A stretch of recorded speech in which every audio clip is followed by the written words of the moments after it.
વડીલો આવી જાય. હા ચાલો.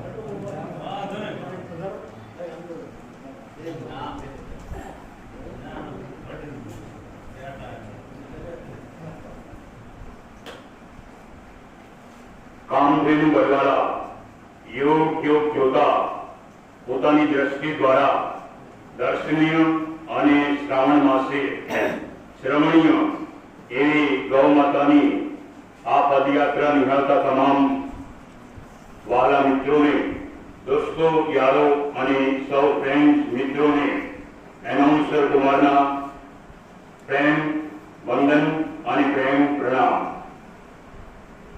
મિત્રો, આપ જે અહીં ઉપસ્થિત થયા છો, દીપક ફાઉન્ડેશન અને દીપકભાઈ રામપુરા દ્વારા હું આપ સૌનું સ્વાગત કરું છું. આજે શ્રાવણ મહિનાની 6મી તારીખ છે અને શ્રાવણ સુદ નોંધ ચાલી રહી છે અને આવતી એ જન્માષ્ટમી આવશે. કૃષ્ણ કનૈયાને વાલી એવી ગાય એ દ્વાપર યુગની અંદર હતી. આજે ગાયનું અસ્તિત્વ જાળવવા માટે અને ટકાવી રાખવા માટે હું અને તમે એ સતત પ્રયાસ અને પુરુષાર્થ કરી રહ્યા છીએ.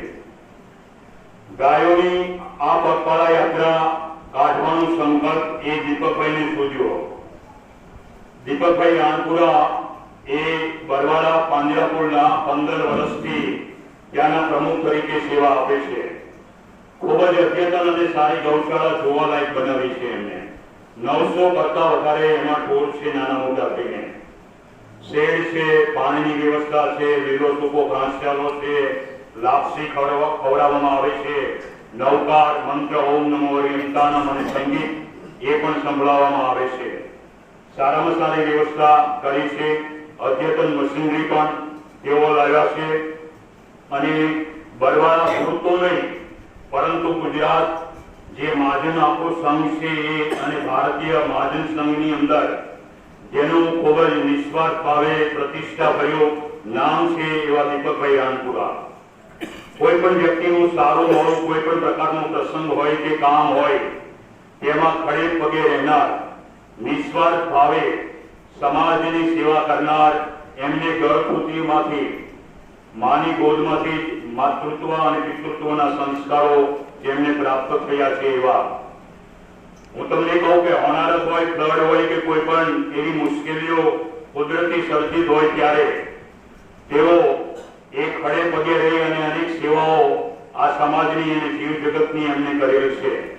પછી એ અભ્યાસ શિક્ષણ લેવલની હોય, ખેતી લેવલની હોય, પછી કોઈ સામાજિક સમસ્યાઓ હોય કે કોઈ પણ રાજકીય સમસ્યા હોય. ગુજરાત લેવલે અત્યારે આ યાત્રા માન પાન સાથે ખૂબ જ આગળ વધી રહી છે અને એને જોનાર દર્શક મિત્રો 10,000 કરતા પણ વધારે છે. ભારત અને ભારતની બહારથી તેમને શુભેચ્છાઓ મળે છે.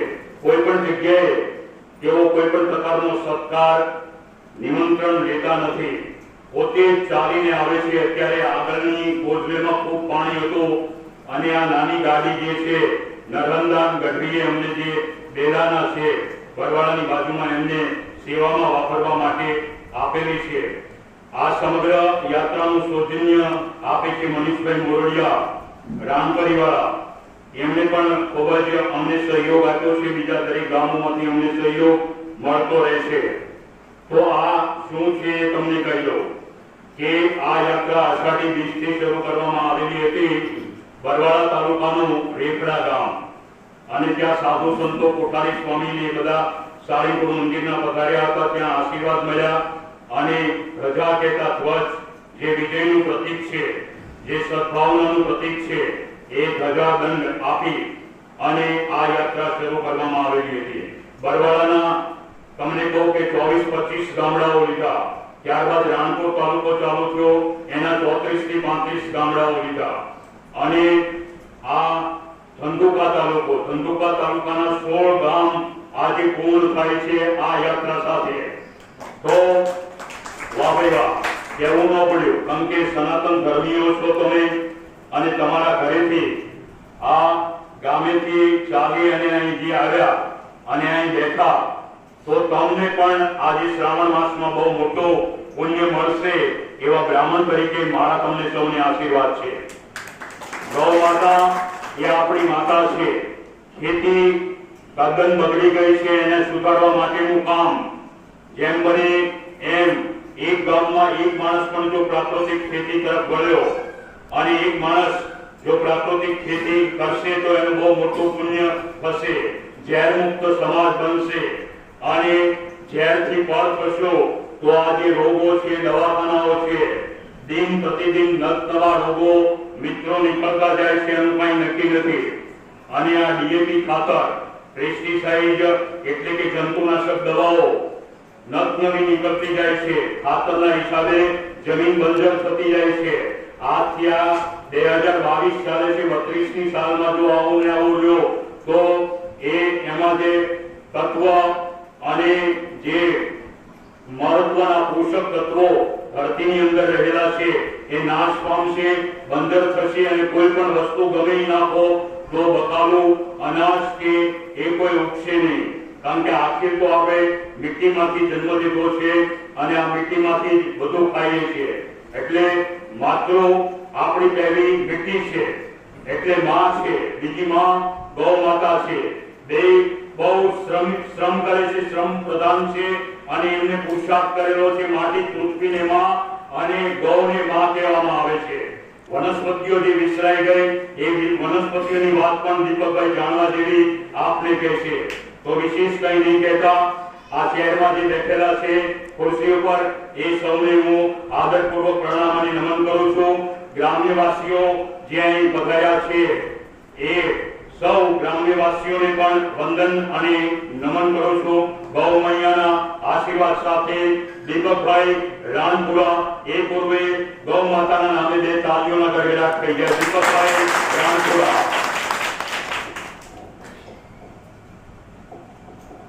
बोलो श्री बद्रीदास बापा की जय, गौ माता की जय, भारत माता की जय। आज खरड़ गामे सॉरी कोठारिया गामे तेरे आवવાનું થયું અને તમામ બધાનો ગામ લોકોનો ખૂબ સરસ સહકાર મળ્યો। એ જોઈને પહેલા તો મારું દિલ આનંદથી આમ ગદગદિત થઈ ગયું, કારણ કે કોઈને ખાલી મેં દીપુમાને ત્યાં બરવા વાત કરી હતી, અહીંયા સરપંચ કોણ છે ખબર નહોતી અને હજી મને કોઈના નામની તો ખબર જ નથી, પણ તમે બધા એક શોર્ટ નોટિસની અંદર આટલા બધા લોકો ભેગા થઈ અને આવ્યા એ બદલ તમારો ખૂબ ખૂબ આભાર માનું છું। હું અહીંયા ગાય માતાની વાત લઈને આવ્યો છું। 75 દિવસ ચાલવાનો સંકલ્પ કર્યો છે। 75 દિવસ સુધી ચાલી અને જેટલા ગામ ફરી શકાય એટલા ગામે જવું અને ગાય માતા માટેનો સંદેશ, ગાય માતા માટે કંઈક કરવું, એટલે કે તમે ખેડૂત હોય તો થોડો ઘાસચારો વાવવો, ખેડૂત ન હોય તો આપણી આવકમાંથી થોડો ઘણો ભાગ કાઢવો, આવા બધા સંકલ્પો લઈ અને આપણી વચ્ચે આવ્યો છું। ત્યારે હું ગાય માતાની વાત શરૂ કરતા, ગાવો વિશ્વસ્ય માતા, ગાય એ સમગ્ર વિશ્વની માતા છે। આપણા વેદોમાં અને પુરાણોમાં કીધું છે કે ગાય વિશ્વની માતા છે, તો એ ગાયને વિશ્વની માતા કીધી તો એની પાછળ કંઈક તાત્પર્ય હશે। એમના ગાયને વિશ્વની માતા નહીં કીધી હોય તો જ્યારે ગાયને વિશ્વની માતા કીધી અને આપણે મનુષ્ય સૃષ્ટિનો જે જન્મ થયો એમાં ભગવાન મનુ અને શત્રુપા આ બંનેને ભગવાન બ્રહ્માએ ઉપર ગયા અને એના કારણે આજે આપણે સૌ બધા મનુષ્ય જાતિ આ પૃથ્વી પર અવતરિત થઈ છે। તો આપણે બધા મનુના સંતાનો છીએ અને એવી જ રીતે ગાય માતા જે છે એનું ઉત્પત્તિ એ કીડા મકોડા થાય એવી રીતે નથી થઈ, પણ સમુદ્ર મંથન વખતે ગાય માતાએ આપણને કામધેનુના સ્વરૂપમાં આપણને મળેલા છે। તો એ કેવા કામધેનુ? તો કે 33 કોટી દેવતાનો વાસ છે। તો એના માટે વાત કરું કે વિષ્ણુ ભગવાન એ ગાય માતામાં બધા દેવી દેવતાને મૂકતા હતા। લક્ષ્મીજી કંઈક બહાર ગયા હતા, એમાં લક્ષ્મીજી જ્યાં સુધીમાં આવ્યા ત્યાં સુધીમાં રૂવાડે ભગવાન મૂકી દીધા હતા। એમાં લક્ષ્મીજી બહાર પધાર્યા એટલે ભગવાનને પૂછે, ભગવાન શું કર્યું? એમ કે મારું સ્થાન મૂક્યું કે નહીં? તો ભગવાન કે ના, તમારું સ્થાન તો રહી ગયું. તો કે મારું સ્થાન તો કંઈક આપવું જ પડશે ને. તો કે હવે કોઈ સ્થાન બાકી નથી, પણ એક સ્થાન છે. બધા એક સ્થાન છે. તો કે કેવું? તો કે ગાયના ગોબરમાં, ગાયના છાણમાં સ્થાન આપવું તો ચાલશે? તો માતાજી કે આવું કે સરસ, કઈ વાંધો નહીં. ગાયના છાણમાં મને સ્થાન આપો તો પણ કોઈ વાંધો નથી. એટલે ત્યારથી એવું કહેવાનું કે ગૌમય અવસ્થે લક્ષ્મી. આપણા પુરાણમાં કીધું છે, વેદમાં કીધું છે, ગૌમય પદમ ધારિણી, ગરુડ પુરાણમાં એવું કીધું છે. એટલે કે ગાયના છાણમાં લક્ષ્મીજીનો વાસ છે. તો ગાયના છાણમાં એ લક્ષ્મીજીનો વાસ એટલા માટે કીધો કે છાણનું અંદર કેટલી તાકાત હશે ત્યારે લક્ષ્મીજીનો વાસ કીધો ને. કે લક્ષ્મીજી એટલે તો પૈસા. તો ગાયના છાણમાં જો પૈસા મળે એવી વસ્તુ હોય ત્યારે લક્ષ્મીજીનો વાસ કીધો હોય ને. તો એ છાણ અને એ ગૌમૂત્ર કેટલું પવિત્ર છે એ વાત આપણે પછી જોઈએ. પણ આપણે ત્યાં કોઈ પણ પ્રસંગ હોય, સારો પ્રસંગ હોય અથવા તો કંઈક કોઈ અવસાન થયું હોય, આવા સમયે આપણે ગાય માતાની જરૂર પડતી હોય છે. તો કે આપણે ત્યાં માની લો કે નવચંડી યજ્ઞ કરવો હોય તો ગોરદાદા આપણે ત્યાં આવે એટલે એમ કે જાઓ તાજું ગાયનું છાણ લઈ આવો. એટલે આપણે ગાયનું તાજું છાણ લઈ દઈએ એટલે તરત જ એ આપણા ઘરના હોય એમ કે તમે છાણનું લીપણ કરી નાખો નીચે, પછી ઈંટો મગાવે, ઈંટો મૂકવાની યજ્ઞવેદી બનાવે, એને પણ ગાયના છાણથી લીપણ કરે અને બીજે દિવસે એ સુકાઈ જાય પછી એમાં યજ્ઞ કરવાનો, બરાબર. અને એ વખતે બીજે દિવસે આપણી પાસે ગૌમૂત્ર મગાવે કે જાઓ ગૌમૂત્ર લઈ આવો. એટલે આપણે ગૌમૂત્ર લાવીએ એટલે લોટીમાં ગોળમાં કંઈ તાંબાની રોટી હોય એમાં એ ગૌમૂત્ર નાખે, થોડું પાણી નાખે, પછી નાગરવેલનું પાન હોય અથવા તો આસોપાલવનું પાન હોય અથવા ગર્ભની સળી હોય એ લઈ અને આપણા ઉપર આમ છાંટે. અપવિત્ર પવિત્ર એમ કે એટલે આપણે પવિત્ર થઈ જઈએ. તો કે શાસ્ત્રો એવું કહે છે કે ગાયનું મૂત્ર અને ગાયનું છાણ એ નાખવાથી આપણે પવિત્ર થઈ જઈએ. પણ આજથી 40-50 વર્ષ પહેલા ગાય માતાના છાણમાં કેટલી તાકાત છે એનું એ સાબિત થઈ ગયું. કેવી રીતે? તો કે જ્યારે હિરોશીમા અને નાગાસાકી ઉપર અણુબોમ્બ ફેંક્યો અમેરિકાએ, એ વખતે એ જાપાનમાં આ બંને શહેરો પર અમેરિકાએ અણુબોમ્બ ફેંક્યો. હવે એ વખતે જે લોકો ગાયના છાણથી લીપણ કરેલા ઘરમાં રહેતા હતા એટલા લોકો સાજા સારા રહ્યા. બાકીના તમામ લોકો બાડા બુબડા લુગડા લગડા થયા. અને એ ક્યાં સુધી કે જ્યાં સુધી એની આનુવંશિક પેઢી જન્મી, એટલે કે 20-25 વર્ષ સુધી એમને ત્યાં જે બાળકો જન્મા એ કેવા જન્મા? બધા પ્રોત્સાહનવાળા જન્મા. તો કે ગાય માતાના છાણમાં કેટલી બધી તાકાત છે? તો કે 6 કિરણોને રોકવાની સૌથી વધારે તો વધારે તાકાત છે. આપણે ત્યાં મોબાઈલ આપણે યુઝ કરીએ છીએ, એ મોબાઈલ માપવાનું, અત્યારે મોબાઈલનું રેડિયેશન માપવાનું એક મીટર આવે છે. આપણા બધા મોબાઈલ આપણે એમને વાપરીએ છીએ, પણ કોઈ જગ્યાએ ગાયની ચીપ મળતી હોય છે, ગાયના છાણમાંથી બનાવેલી. એ નાનું ગાયનું છાણનું પેલું કરી અને એક ચીપ બનાવી એને તમે મોબાઈલ પાછળ ચોંટાડી દો તો એનું માપવાનું મીટર આવે ને. જો આપણો મોબાઈલ આવે ને તો સીધો કાંટો ભટકાઈ જાય, પણ તમે એ ચીપ લગાડેલી હોય ને તો કાંટો હલે પણ નહીં. આજે હિરોશીમાનો આજે અણુબોમ્બ ફેંક્યો ને આનો આજે દિવસ 6/8 આજની તારીખે વર્ષો પહેલા અણુબોમ્બ ફેંક્યો હતો. એટલે હવે જ્યારે આટલી બધી ગાયના છાણમાં તાકાત હોય પછી આપણે ત્યાં કોઈ ગુજરી ગયું હોય ત્યારે 12 તેલમાં આપણે કરીએ ત્યારે વખતે પૂંછડે પાણી લેવા માટે આપણે ગાય માતા લાવીએ, બરોબર, અથવા તો વાછરડી લાવીએ. આપણે ગોરદાદા બધી વિધિ કરાવડાવે, બધા એક જણને પૂછડે પાણી લેવા બોલાવે. એ શું કામ?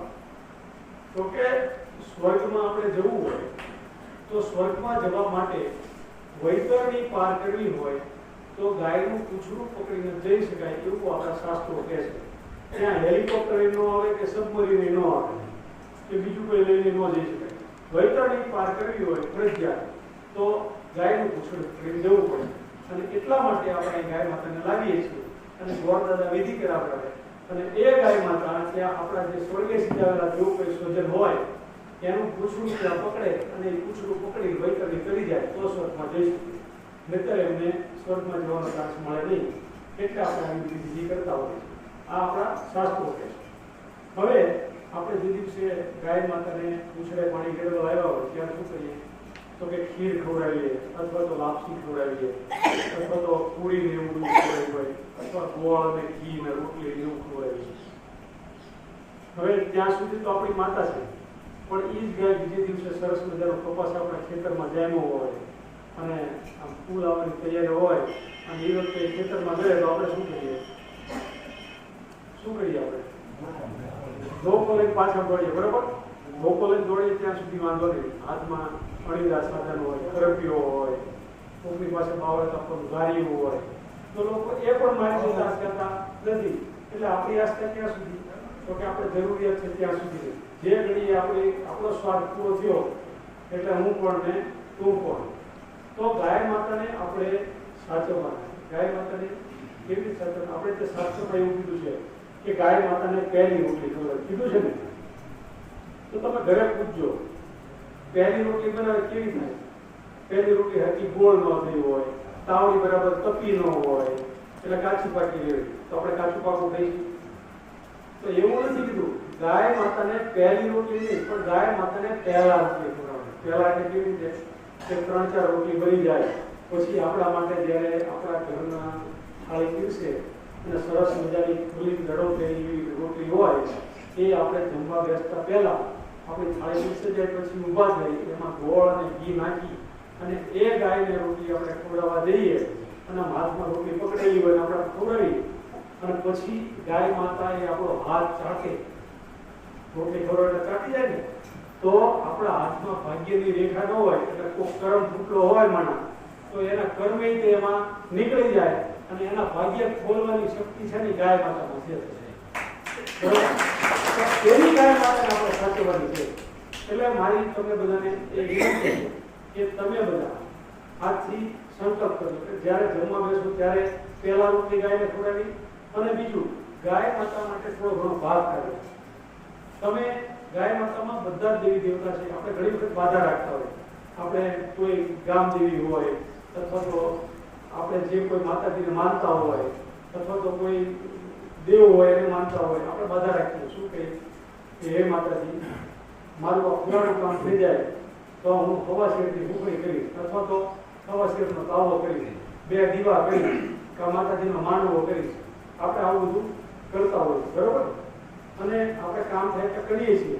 પણ એક વખત તમે તમારે ત્યાં કોઈને દેશી ગાય હોય, ગીર ગાય હોય, કાંકરેજ ગાય હોય, આવી ગાય હોય ને એને એક વખત અખતરો કરજો કે હે ગાય માતા મારું આ કામ થઈ જાય તો એને બંધાવજો તમારે કે ભાઈ 6 મહિને થાય કે 3 મહિને થાય તો હું તને હવા શેરની ભૂખણી ખવડાવીશ અને પછી તમે જોજો તમારું કામ 100% થશે. તમારે એ બાધા રાખવી અને પછી તમે એ જ તમારે જે કામ સંકલ્પ નક્કી કર્યો હોય એમાં તમારે મન દઈ મહેનત કરવાની અને રોજ તમે સંકલ્પ તમારે યાદ કરવાનો કે મેં ગાય માતાની બાધા રાખી છે, નાની માટે મારે મહેનત કરવાની છે.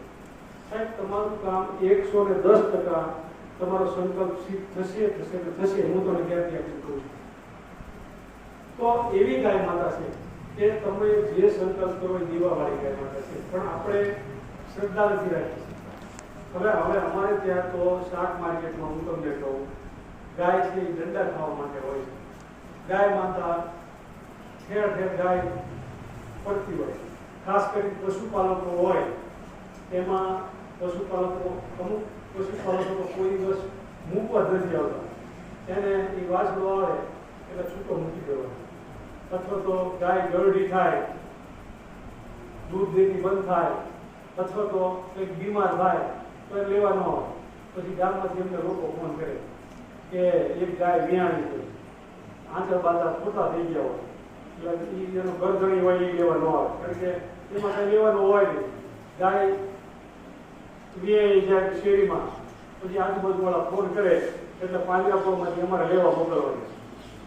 તો તમે જ્યારે જરૂર હોય, તમે આખી જિંદગી દૂધ ખાધું હોય એવી ગાય માતા સાહેબ, એવી ગાય માતાને તમે તમારા ઘરે એનો દેવ પડે ને અને તમારા ખેતરમાં સમાધિ આપો ને સાહેબ, તો 3 વર્ષ સુધી તમારે એ જ્યાં તમે એને સમાધિ આપી હોય એની આજુબાજુના 7 વીઘામાં, ફરતા 7 વીઘા હોય ને જે, એમાં તમે કાંઈ ખાતર ન નાખો ને તો પણ તમારે ઉત્પાદન ખૂબ સારું આવે એટલી તાકાતની ગાય માતા છે સાહેબ. તમે ઉપર એક આંબો વાવી દીધો હોય ને તો આંબો તમારે એટલી બધી કોઈ સેવા કર્યા વગર એ આંબો માત્ર પાણી પીવડાવો ને અને બીજું કંઈ ખાતર ન નાખો તો પણ તમારે એ આંબો સરસ થઈ જાય એવું કહેવાય છે. એટલે કોઈ પણ ફળો ચાલે તમે નાખો તો એ તમને ખૂબ ઉત્પાદન આપે, એટલી બધી એની ક્ષમતા છે. પણ આપણે એવું કંઈ કરતા નથી. આપણે તો શું ભાવવાળાને કંઈક લઈ જાય, ભાવવાળા લઈ જાય એને જે ચીરીને એના હાડકા વાટકા બધું વેચી દે. પણ જો આવું કરો તો સારું છે. હવે રહી વાત ગાય માતામાંથી આપણે ખેતી કેવી રીતે કરવી, એનું ઉત્પાદન કેવી રીતે કરવું એ. તો ગાય માતાના 1 ગ્રામ બેક્ટેરિયામાં, 1 ગ્રામ છાણમાં 3 કરોડ કરતા વધારે બેક્ટેરિયા રહેલા છે. અને 3 કરોડ બેક્ટેરિયા કેવા? તો કે તમારી જમીનને નવપલ્લવિત કરવાની તાકાત વાળા, તમારી જે બંજર થઈ ગયેલી જમીન હોય એને પણ નવપલ્લવિત કરી શકે એવી તાકાતવાળા બેક્ટેરિયા હોય છે. પણ આપણે મૂળ શું છે કે આપણે ત્યાં આઝાદી પહેલા 1858માં અંગ્રેજોનું શાસન હતું અને એ વખતે આપણી પાસે નોલેજ એટલે કે જ્ઞાનનો ભંડાર હતો. ભારત સોનેની ચીડિયા કહેવાતું. એ બંધ કેમ થઈ ગયું? તો કે 1858માં આ ટોમ ક્રુક અને એ પછી મેકોલો કરી અને 2 અંગ્રેજો આવ્યા. આવડાવીએ સર્વે કર્યું કે ભારતને એની શિક્ષણ પદ્ધતિ, કારણ કે એમને અહીંથી કહેવડાવેલું ત્યાં કે ભારત કોઈ રીતે તૂટે એવો દેશ નથી અને ભારત એક ખૂબ સમૃદ્ધ છે. આપણે ત્યાં 97% શિક્ષણ એ વખતે હતું આઝાદી પહેલા. કારણ કે આપણે ત્યાં 17,500, આપણા 18,600 ગામડા છે બરોબર. તેની લગભગ 17,000 ઉપર આપણે ત્યાં સંસ્કૃત વિદ્યાલયો હતા. એટલે દરેક ગામડે ગામડે એક વિદ્યાલય હતું અને એ બધા જ પ્રકારનું શિક્ષણ આપતું. ગુરુકુળ પદ્ધતિ હતી. એટલે તમામ લોકો ત્યાં ભણવા જાય એને બુનિયાદી બધી જ તાલીમ આપે, લાકડા કાપવાથી માંડી અને ભણવા સુધીનું બધું જ. એ અંગ્રેજોને પતતું નહોતું, કારણ કે અંગ્રેજોને એની કોન્વેન્ટ પદ્ધતિ દાખલ કરવાની હતી. એટલે એમને ત્યાંથી ફરમાન કર્યું કે તમે કોન્વેન્ટ શિક્ષણ પદ્ધતિને ફરજિયાત અમલી કરો. એટલે 1858માં એક કાયદો લાવ્યા અને એ કાયદો લાવ્યા એટલે 1858 થી અંગ્રેજી માધ્યમ જે કોન્વેન્ટ શિક્ષણ એને ફરજિયાત કરવામાં આવ્યું. અને આપણે ત્યાં જે સંસ્કૃત વિદ્યાલયો હતા, પાઠશાળાઓ હતા, એની ઉપર બેન મૂકવા પડ્યો.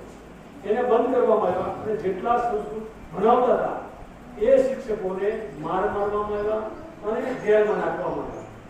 એટલે બધા શિક્ષણ પદ્ધતિ ભૂલી ગયા અને એ વખતે તો એનો ત્રાસ હતો. પછી 20-25 વર્ષ 30 વર્ષ થયા એટલે જે લોકો કોન્વેન્ટમાં ભણ્યા એ જ લોકો આપણી શિક્ષણ પદ્ધતિને દુષ્કારતા થઈ ગયા અને આપણું હલકું ગણાવવા માંડ્યું કે ભાઈ ભારતની પદ્ધતિ એટલે હલકું. અને આજે પણ હજી આજની તારીખે કોકની પેન ફોરેનની પેન હોય ને, મણા કે ફોરેનની પેન છે, આથી ફોરેનથી આ વસ્તુ લાવ્યો મણા કે નાના બહુ હાલ. પણ ભારતમાં પણ એટલી બધી સારી વસ્તુ બને છે કે એમ આપણે ફોરેનની વસ્તુ પર ગર્વ લેવા જેવી વસ્તુ નથી. આપણે ત્યાં પણ જે પિનથી લઈને પ્લેન સુધીની વસ્તુ તમામ વસ્તુ બને છે. પણ આપણે બધું ભૂલી ગયા. આપણે ફોરેનનું સારું એવું મગજમાં ઘૂસી ગયું. હવે આપણે જે આપણી આ પદ્ધતિ ખેતી પદ્ધતિ, તો ખેતી પદ્ધતિની હું તમને વાત કરું તો તમને એમ થશે કે હું જન્મે જૈન છું વાણિયા, તો તમને એમ થાય કે વાણિયા ભાઈ આપણને ખેતી શીખવાડે. પણ હું તમને કહું કે હું બરવાળા પાંજરાપોળનો 2005 થી પ્રમુખ છું. આજની તારીખ એટલે 17 વર્ષથી પાંજરાપોળનો પ્રમુખ છું. અને પાંજરાપોળની 70 વીઘા વાવવાલાયક જમીન છે એ હું વર્ષોથી ખેડતો હતો. આ વર્ષથી મારા બીજા ટ્રસ્ટીને ખેડવાની અને એ સિવાય પાંજરાપોળની બાજુમાં આવેલી 50 વીઘા મેરામભાઈ ભાણભાઈ ખાચર કાઠી દરબાર છે. એમની જમીન પણ હું વાવવા જાઉં છું. એ બિલકુલ બંજર થઈ ગયેલી જમીન, મને ખબર છે બળેલી જમીન છે, છતાં પણ મેં એ 50 વીઘા જમીન એમની પાસેથી વાવવા રાખી એટલે એનું નવ ડેવલપ કરવા, સારી કરવા માટે. અત્યારે એમાં 3 વર્ષથી એમાં બધા અંતર ચાલે છે. ગયા વર્ષે અમારે 30 મણીનો વીઘો ઘઉંનો આવ્યો છે એમાં. એટલે એમાં ઉગતું થયું ટૂંકમાં જીવામૃત છે. હવે એ સિવાય બીજા દેવાભાઈ સાલેવાળા છે, એની અમે 35 વીઘા જમીનમાં આ વખતે કપાસ કર્યો છે બીટી, અને એમાં ડીએપી નો એક દાણો નથી નાખ્યો, યુરિયા એક દાણો છાંટ્યો નથી, અને રાસાયણિક દવાની તો વાત જ નહીં, છાંટવાની જ નથી. એમાં 20 દિવસ પહેલા મને એમનો ફોન આવ્યો, દીપકભાઈ અમારે વરસાદ ખેતરમાં થયો હતો, તો મને કે છોડ પીળા પડે છે, શું કરવું? એટલે મેં કીધું તમને એજોસ બેક્ટેરિયાની 2 કેપ્સ્યુલ આપું છું. તમારે 35 વીઘા એટલે 4 ડ્રમ જોશે, તો 4 ડ્રમ તમારે કરવાના. એટલે 2 કેપ્સ્યુલ આપું છું, 2 કેપ્સ્યુલ ઓગાળી અને 4 ડ્રમ કરી નાખવાના. એ 4 ડ્રમ સરખા થઈ જાય મિત્રો, અને 4 ડ્રમમાં 25-25 લીટર ગાયનું મૂત્ર નાખી દો, અને 1 દિવસ રહેવા દે. અને તમે વરસાદ થયો છે એટલે એમને ડ્રીપમાં છે, તો ડ્રીપથી નહીં થાય. ડ્રીપમાં ચડો તો થોડી પાણી વધી જશે, એટલું પંપથી તમે બખડા મારી અને કરાવી દો, એટલે પછી બહુ નહીં વાંધો આવે. સાહેબ 4 દિવસની અંદર કમ્પ્લીટ લીલો કંચન જેવો પાછો કપાસ થઈ ગયો. ઘણી વખત આપણને ખબર નથી હોતી એટલે આપણે હેરાન નથી થવું. આપણે પદ્ધતિમાં આપણને ખબર નથી. હવે હું વાત કરું, આપણા આચાર્ય દેવવ્રતજી રાજ્યપાલ શ્રી છે મહામહિમ, હવે એમની હિમાચલમાં 400 વીઘા જમીન હતી, અને અત્યારે છે બિલકુલ બંજર થઈ ગઈ, અને કાંઈ પણ ઉગે નહીં એવું થઈ ગયું. એટલે એમને દેશ બધા જુદા જુદા વિભાગમાં બધા વૈજ્ઞાનિકો બોલાવ્યા કે ભાઈ મારા જમીનને સારી કરવી હોય તો શું કરવું? એટલે બધા વૈજ્ઞાનિકો આવ્યા, કોઈ કે 10 વર્ષ થાય, કોઈ કે 8 વર્ષ થાય, કોઈ કે 12 વર્ષ થાય. એટલે આ વાત એમને ગળે ન મૂકી. એમાં એમનો બેટો સુભાષ પાલેકરજી સાથે થયો. તો સુભાષ પાલેકરજી છેલ્લા 40 વર્ષ કરતા વધારે સમયથી એ પ્રાકૃતિક ખેતીના સંશોધનો કરે છે, અને એ સંશોધનોમાં એ એટલા બધા આગળ વધ્યા કે એમને આખી બુક લખી છે. પ્રાકૃતિક ખેતીની બુક તમને આત્મા પ્રોજેક્ટ વાળા આપે છે. આત્મા પ્રોજેક્ટ તમે લાભ લો છો, કદાચ લેતા છે. આવડા પેલા દેવદેવની સંસ્થા છે ને, માહિતી સંસ્થા, એ બધાને ખેડૂતોને બધાને લાભ આપતા હોય છે. તો એ બુક તમને મફતમાં આપતા હોય, અને મફતમાં ન આપતા કદાચ માની લો 50 કે 100 રૂપિયાની કે 80 રૂપિયાની આવે છે. તો એ બુક તમે લઈ લો, એની અંદર અપ ટુ એન્ડ બધું જ લખેલું છે. કેવી રીતે જીવામૃત બનાવવાનું, કેવી રીતે અજમાસ્ત્ર બનાવવાનું, કેવી રીતે નિમાસ્ત્ર બનાવવાનું, કેવી રીતે પોટ આપવાનો, કેવી રીતે આચ્છાદન કરવાનું, આ બધી જ વસ્તુનો ઉલ્લેખ છે. તમે અક્ષરશઃ એ પ્રમાણે કરશો તો તમારે 100% ઉત્પાદન આવશે. હવે એમાં તમને શરૂઆતમાં થોડું બીવડાવે લોકો કે તમારે પૂરું ઉત્પાદન નહીં આવે, તમે ડીએપી યુરિયા તમે નાખ્યું હોય તો તમારે પાક નહીં પાકે. પણ એમાં તમારે એટલું કરવાનું છે, હું તમને એક પદ્ધતિ કરતા પણ વિશેષ બીજી શીખવાડું કે તમે જ્યારે પચ્યું તૈયાર કરો, પચ્યું તૈયાર કરો એ વખતે જે દિવસે તમે પચ્યાની શરૂઆત કરો ને, એ જ દિવસે તમારે બીજી શરૂઆત નહીં કરવાની કે તમારે 10-15 વીઘા જમીન હોય ને તો લીમડાના પાન અને 10 કિલો એડીનો ખોળ લાવી દેવાનો. જમીન વધારે હોય તો 2 ટુકડા કરવાના, એ લીમડાના પાનનું જ્યુસ કરી નાખવાનું મિક્સર, અને એમાં એડીનો 10 કિલો ખોળ નાખી દેવાનો. એટલે જ્યુસ કરશો એટલે થોડું ઘટી જશે. એટલે એ ઘટે તો શ્રી બંસીગીર ગૌશાળા છે, ગોપાલભાઈ સુંદરિયા, એ ગૌ કૃપામૃત કરી અને એક ડીકમ્પોઝર બનાવ્યું છે. એ તમને મફતમાં આપે. એ 1 બોટલ આપે, એમાંથી તમારે 200 લીટર બનાવવાનું હોય, અને પછી 200 લીટરમાં તમારે જેટલું કરવું હોય એટલું થાય. તો એમાં એ 1 બોટલ 1 ડ્રમમાં નાખવાનું, એમાં 10 લીટર ગૌમૂત્ર નાખવાનું, 10 લીટર ખાટી છાશ નાખવાની, અને 1 કિલો ગોળ નાખી દેવાનો. એની પદ્ધતિનું કાગળ પણ આવે છે. કદાચ મારા બોલમાં કદાચ થોડું ફેરફાર હોઈ શકે, પણ એ તમે કરશો એટલે અઠવાડિયે તમારું ગૌમૂત્ર 200 લીટર થઈ જાય. પછી એમાંથી તમારે પેલામાં ઘટે છે એ તમે નાખી દેવાનું, એટલે એ તરત જ કૂવો મળશે. અઠવાડિયામાં તો બિલકુલ કૂવો હોય જાય, પણ 2 દિવસ કે 3 દિવસ તમે માની લો શા પાડો, પછી પેલા પછી થોડું કોમ કરવું હોય ને, તો તમે જ્યારે શા પાડવા જાઓ એ દિવસે તમારે શું કરવાનું કે શાળાનું જે તમારું ફાંકી હોય એની પાછળ એક નાના દીપડા જેવું પાડી દેવાનું, એમાંથી નળી ઉતારી દેવાનું રાતે રાતે, અને એ તમે આમ શા પડતા જાય પાછળ પણ પ્રવાહી તમારા શામાં ઉતરી જાય એવું કહી દેવાનું. એટલે પછી તમે જ્યારે શા પડ્યા પછી તમે ત્રીજે કે ચોથે દિવસે જનરલી ચોપન કરો ને, કપાસ હોય કે બીજું કોઈ વાવ તલ હોય કે ગમે કરો, તો તમે એની વાવણી પછી જ કરો ને, તો એ તમે જે દિવસે વાવણી કરવાના હોય ત્યારે તમારા અંદર 2-3 દિવસ વાર આવી ગયો એટલે તમારે ગ્રીન કાર્બન વધે. અને બીજું શું થશે કે તમે એક વખત બીજા મુક્ત આપવાનું ભૂલી ગયા, એટલે કે પટ આપવાનું ભૂલી ગયા, તો પણ તમારા છોડને કોઈ પણ મૂળના રોગ નહીં લાગે, મૂળના બિલકુલ રોગ નહીં લાગે, કારણ કે લીમડાનું પાણી ગયું છે, બધા એડીનો ફળ ગયો છે, આ બે ગયું એટલે તમારા મૂળના રોગ કોઈ નહીં લાગે, એટલે મજબૂત થઈ ગયું. એટલે તમારો છોડ છે ઉગવામાં તો સક્ષમ થશે. જેમ ચૈત્ર મહિને તમે લીમડાનો કોર પીવો અને તમને આખું વર્ષ તાવ ન આવે, એમ તમારા છોડને તાવ નહીં આવે. પછી તમારે સાથે સાથે આ કરો એટલે તમારે જીવામૃત વાવી દો ને, એટલે આરે એક ટીપડામાં જીવામૃત પણ બનાવી દો. જીવામૃત કેવી રીતે બનાવવું તો કે જીવામૃતની અંદર એક ટીપું લેવાનું, એમાં 10 કિલો ગાયનું તાજું છાણ, 10 લીટર ગૌમૂત્ર, 2 કિલો ગોળ અને 2 કિલો ચણાનો લોટ આ નાખી અને રોજ સવાર સાંજ ઘડિયાળના કાંઠે હલાવવાનું, અને પછી ઉપર એક કોટનનું કપડું ઢાંકી દેવું, જેથી તમારે અંદર ઉંદર કે છુચુંદર કે એવા બીજા જીવો પડે નહીં અને હવાની અવરજવર મળે રહે. એટલે એક અઠવાડિયામાં તમારું જીવામૃત તૈયાર થઈ જશે. બરાબર, અઠવાડિયે તમારું જીવામૃત તૈયાર થઈ જાય એટલે એ જીવામૃત તમારે 1 મહિના સુધી ચાલુ રહે.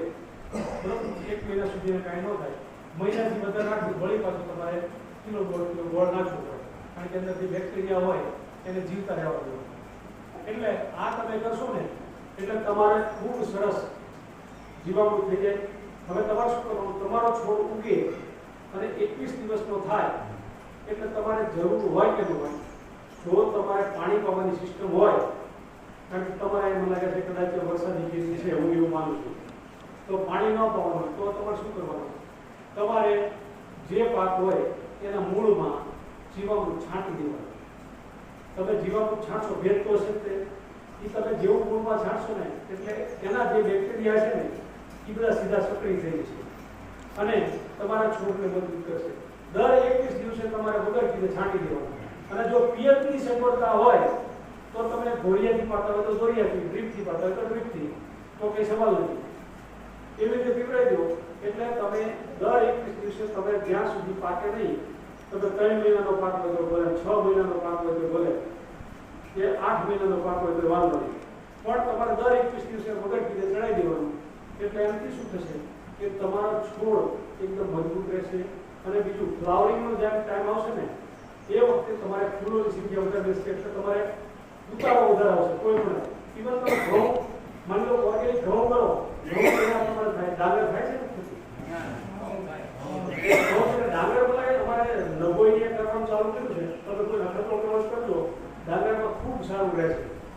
એટલે કોઈને 2-4 વીઘાનું કરવાનું, બહુ નહીં કરવાનું, એટલે બહુ નુકસાની ન જાય. તો નબોઈમાં હું કહ્યો હતો ને, મને એ લોકોએ કરવાનું ચાલુ કર્યું છે 3 વર્ષથી, અને ડાંગરનું ઘરવી એ લોકો ત્યાં કરે છે, એટલે અને એમાં આવક સારી રહે છે એવું કહેતા. એટલે તમે આ કરશો એટલે તમને એ ફાયદો થશે.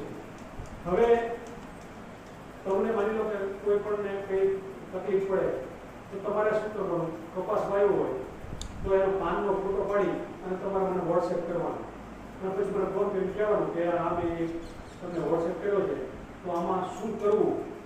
એટલે હું તમને મારી કરતાં પણ બીજા નોલેજવાળા માણસો હોય તેને હું ફોટો મોકલી અને તમને એનું ગાઈડન્સ કરી તમને આપીશ કે ભાઈ તમારે આની અંદર નિમાસ્ત્ર છાંટવાની જરૂર છે કે 10 કરોડ છે.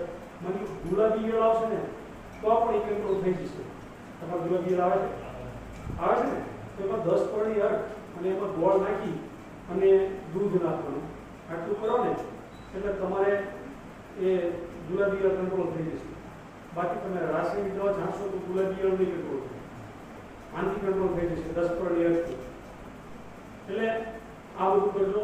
હવે બીજી વાત કે મારે તમને વનસ્પતિ, આપણે પંજાબના ભટિંડા જિલ્લાની વાત કરું તો પંજાબમાં ભટિંડા જિલ્લાએ સૌથી વધારે રાસાયણિક ખાતર અને દવાઓનો ઉપયોગ કર્યો.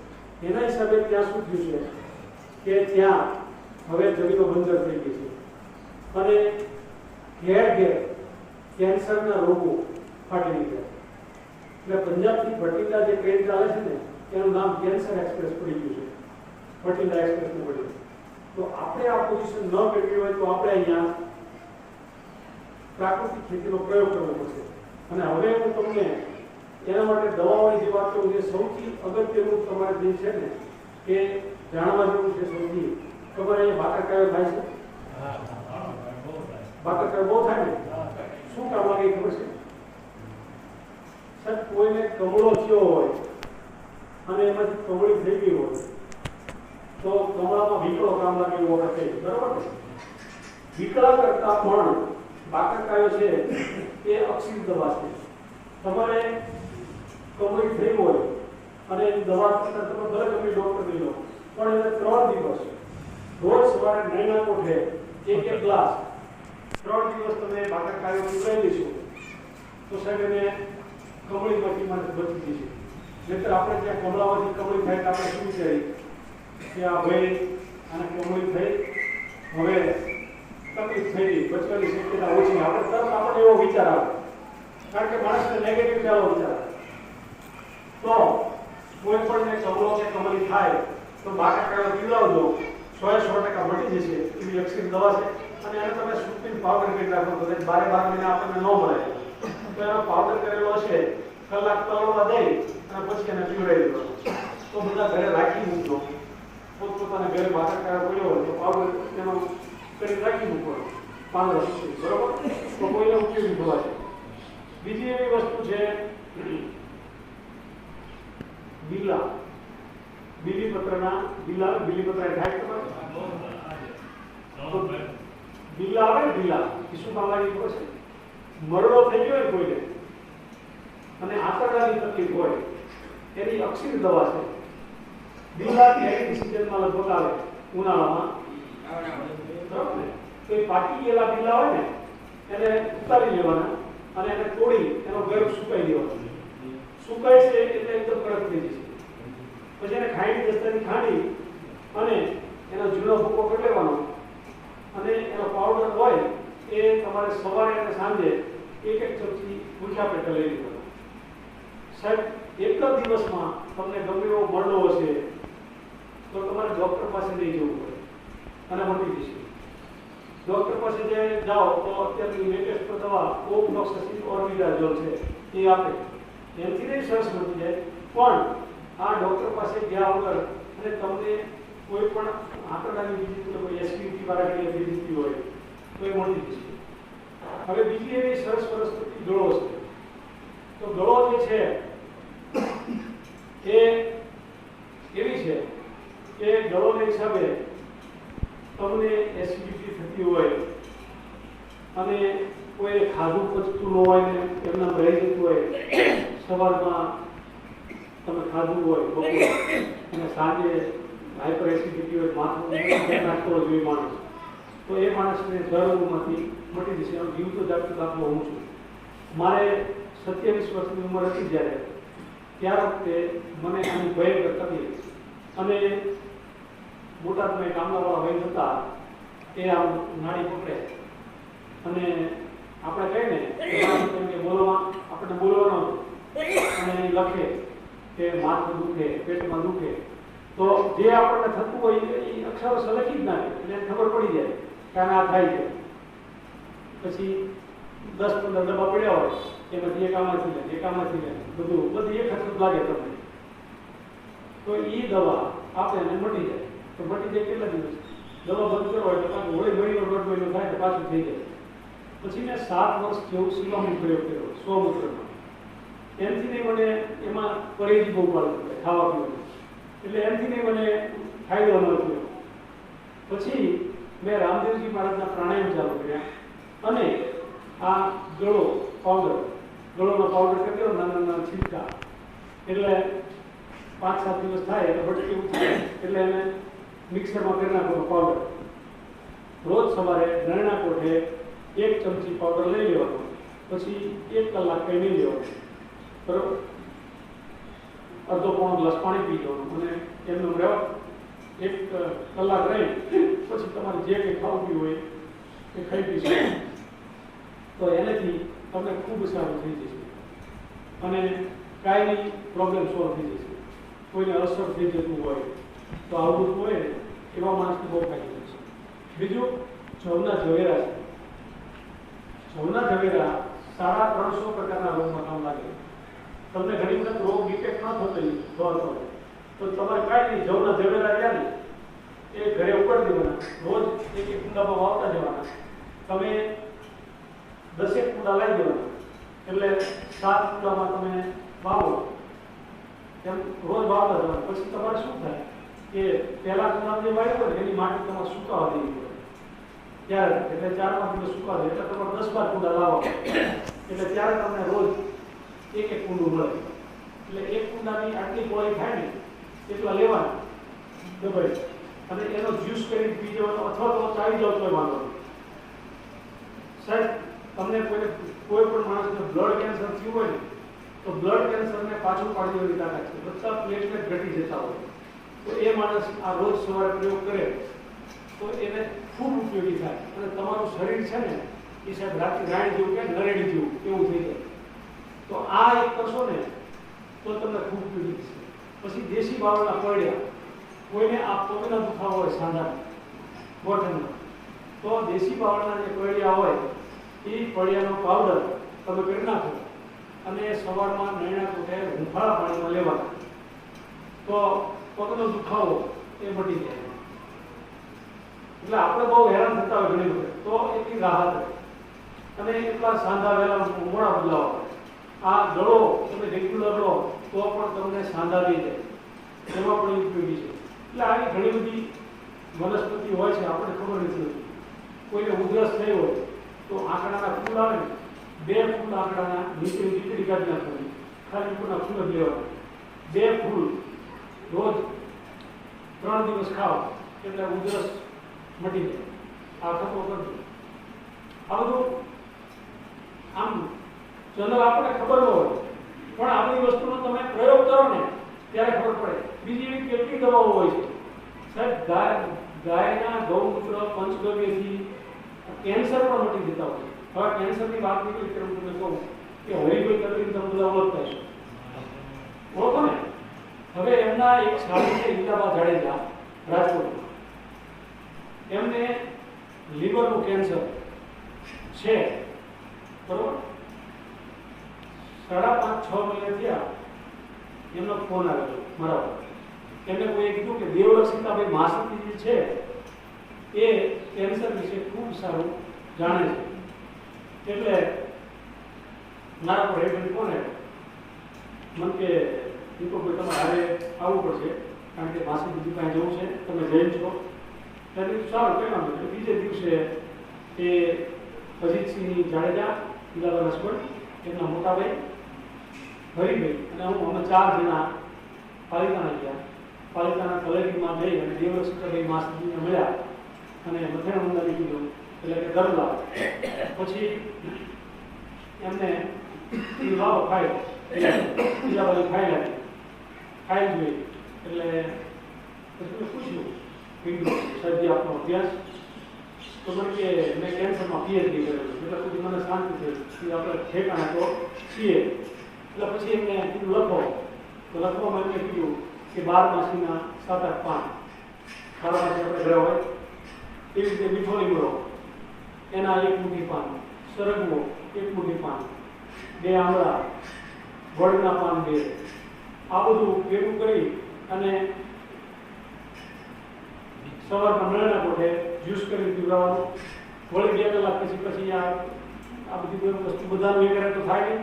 પછી બીજી બે વસ્તુનું પીવડાવવાનું, પછી વળી દોઢ બે કલાક દાડમનું જ્યુસ, અને પછી સાંજે જે જમવું હોય લેવાનું. અને એ સિવાય આયુર્વેદિક દવા રાજકોટ મેડિકલ સ્ટોરથી એમને લખી દીધી. સાહેબ 2 મહિનામાં ઇલાહાબાદ જે પથારીવશ હતા એ હાલતા ચાલતા થઈ ગયા. આજે 5.5 પોણા 6 મહિના થયા. સાહેબ તમામ ઘરનું કામ ઇલાહાબાદ કરે છે. તો આ જીવતો જાગતો દાખલો છે. આપણને ખબર નથી કે આપણી પાસે શું શક્તિ હતી. આ અંગ્રેજોએ આપણને ભૂલવાડી દીધી. એ ત્યાં લઈ ગયા અને એમને પાછું ચાલુ કર્યું આપણા ઓલામાં. એટલે આપણે બધા આ દેશી દવા જ્યાં સુધી, અને તમને શરદી કે ઉધરસ ક્યારે થાય તો કે જ્યારે સિઝન ચેન્જ થતી હોય, શિયાળામાંથી ઉનાળો, ઉનાળામાંથી ચોમાસું થાય, ચોમાસામાંથી શિયાળો થાય, આવા સમયે ઋતુ ચેન્જ થતી હોય એટલે આપણા અંદરના જે કોષો રહ્યા એ બહારના વાતાવરણની સાથે લડી અને જો જીતે નહીં અને એ અંદર આવી જાય તો આપણને તાવ આવે કે શરદી થાય એવું થાય, બરાબર? તો આપણે હેરાન થવું પડે. પણ આપણે એવા સમયે શું કરવાનું? તો કે ખાવા પીવામાં ધ્યાન રાખવાનું.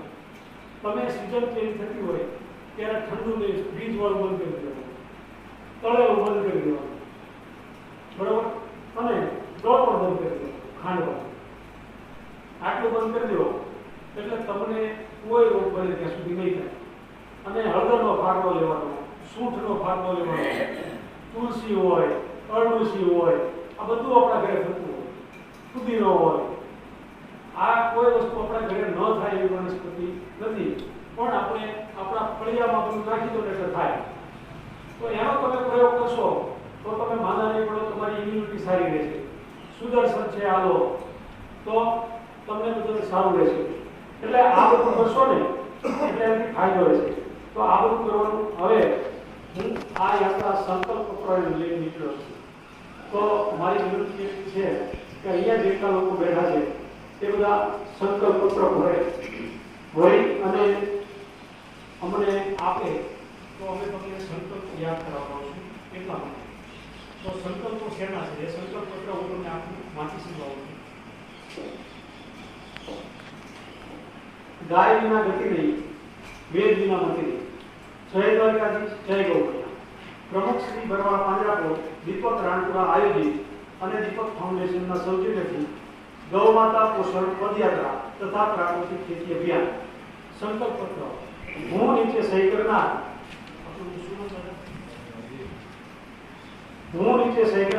હરદેવસિંહ, ગામ કોઠડિયા, તાલુકો ધંધુકા, જિલ્લો અમદાવાદ, એમનો મોબાઈલ નંબર શ્રી પાંજરાપોળના અબોલ નિરાધાર પશુઓને ભરણ પોષણ માટે તથા સમાજને ઉપયોગી થવા માટે આ વર્ષથી નીચે મુજબથી કરેલ કાર્ય કરવાનો ભગવાન શ્રી દ્વારકાધીશની સાક્ષીને સંકલ્પ કરું છું. પહેલો સંકલ્પ છે, હું દર વર્ષે મારી જમીનમાં ખાલી જગ્યા વીઘામાં જુવાર કે ઘાસચારો ઉગાડી પાંજરાપોળમાં દાનમાં આપીશ. હવે પાંજરાપોળમાં દાનમાં આપવાનું હું શું કામ કહું છું કે આપણા જે બિનઉપયોગી બિનઉપજાઉ પશુ હોય એને પાંજરાપોળ લાગતી હોય છે અને પાંજરાપોળને દાન સિવાય બીજી કોઈ આવક હોતી નથી. હમણાં આ વખતે સરકારે એવું નક્કી કર્યું છે કે કંઈક થોડું ઘણું આપશે, પણ હજી પરિપત્ર થયો નથી. એટલે ગૌ માતા પોષણ યોજના એમને સરકારે જાહેર કરી છે. એટલે બધા થોડી થોડી જુવાર કે ઘાસચારો ઉગાડે. ઓછી જમીન હોય તો 1 સા 2 સા 5 સા કરે, અને મોટી જમીન હોય 50-100 વીઘા તો 2-5-10 વીઘામાં કરે અને પાંજરાપોળનું દાન આપે એવી વિનંતી છે. હું દર વર્ષે મારી ચોખ્ખી આવકમાંથી જે લોકોને જમીન નથી અને ઉગડિયા હોય અથવા તો બીજી કોઈ આવક હોય તો એવા માણસ પોતાની આવકમાંથી 1-2% 5% અથવા તો 100, 200, 500, 1000 તમને જેટલા અનુકૂળ લાગે એટલાનો સંકલ્પ કરી અને પાંજરાપોળમાં આપવા. મારી જમીન ખેતરવાડી ફરતે ગાડા બાવળ જેવા બિનઉપયોગી વૃક્ષો કાઢી લીમડો, પીપળો, વડ, કરંજ જેવા સારા વૃક્ષો વાવશો. બરોબર? મારી કુલ જમીનમાંથી ખાલી જગ્યા વીઘામાં પ્રાકૃતિક ખેતીનો પ્રયોગ કરીશ, જેથી જૈવ ખેત પેદાશો મળે અને રોગ મુક્ત સમાજ મળે. તો આમાં મારે એ કહેવું છે કે તમે પ્રાકૃતિક ખેતીનો પ્રયોગ કરશો ને તો તમારા સ્વાસ્થ્ય સારું રહેશે અને તમારા માટે બીજા કોઈ માટે ન કરો તો કંઈ નહીં, તમારા માતા પિતા, દીકરા દીકરી, ભાઈ બહેન એવા લોકોને તો ઝેર વગરનું ખવડાવો. તમે બીજાને ભલે યુરિયા ડીપી વાળું ખવડાવો, પણ તમારે 50 વીઘા જમીન હોય તો 5 વીઘામાં પ્રાકૃતિક ખેતીનો પ્રયોગ કરો તો એનો ફાયદો થશે. પછી હું વ્યસનથી મુક્ત બનીશ અને બીજા લોકોને વ્યસનથી મુક્ત બનાવીશ. એટલે કે મારે ચા, પાન, માવો, બીડી, સિગારેટ અથવા તો મોટું વ્યસન જે કોઈને કોઈ હોય તો એમાં એ લોકો મૂકે એવી મારી વિનંતી છે. અને બીજા કોઈ સંકલ્પ કરો કે ન કરો, આ એક સંકલ્પ ફરજિયાત કરો એવી મારી વિનંતી છે. જેથી વ્યસન મુક્ત સમાજ બનશે. અને માની લો તમે 5-10 માવા ભેગા હોય અને 10 માવા ખાતા તો 100 રૂપિયા થાય, તો 100 રૂપિયા તમારા પોતાના જ કામ લાગશે. બીજું છઠ્ઠો છે, હું સફાઈ પ્રત્યે સજાગ રહીશ, સ્વચ્છતાનું પાલન કરીશ. એટલે કે મારું ઘર, આંગણું, મારી શેરી અને મહોલ્લો અને મારું ગામ હું સ્વચ્છ રાખીશ. એટલે તમારું એક ગામ સ્વચ્છ થશે, આવું બધા ગામ સંકલ્પ કરશે તો આપોઆપ ભારત દેશ સ્વચ્છ થશે. હું હંમેશ માટે કોઈ અપક્ષ વસ્તુનું સેવન કરીશ નહીં, જેથી જીવનને અભયદાન મળે અને મારા શોખ માટે કોઈ જીવનો વધ કરવો પડે નહીં. એટલે કે હું માંસ, મટન, ઈંડા આવું કોઈ વસ્તુ નહીં ખાવ જેથી કોઈ જીવની હત્યા કરવી પડે અને નીચે સહી છે. તો બધા સંકલ્પ કરે એવી મારી વિનંતી છે. અસ્તુ ભારત માતા કી જય, વંદે માતરમ, જય ગૌ માતા.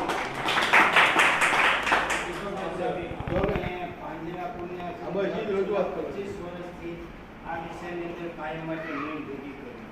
પાંજરાપોળ છે ને દર વર્ષે એ રીતના વિશે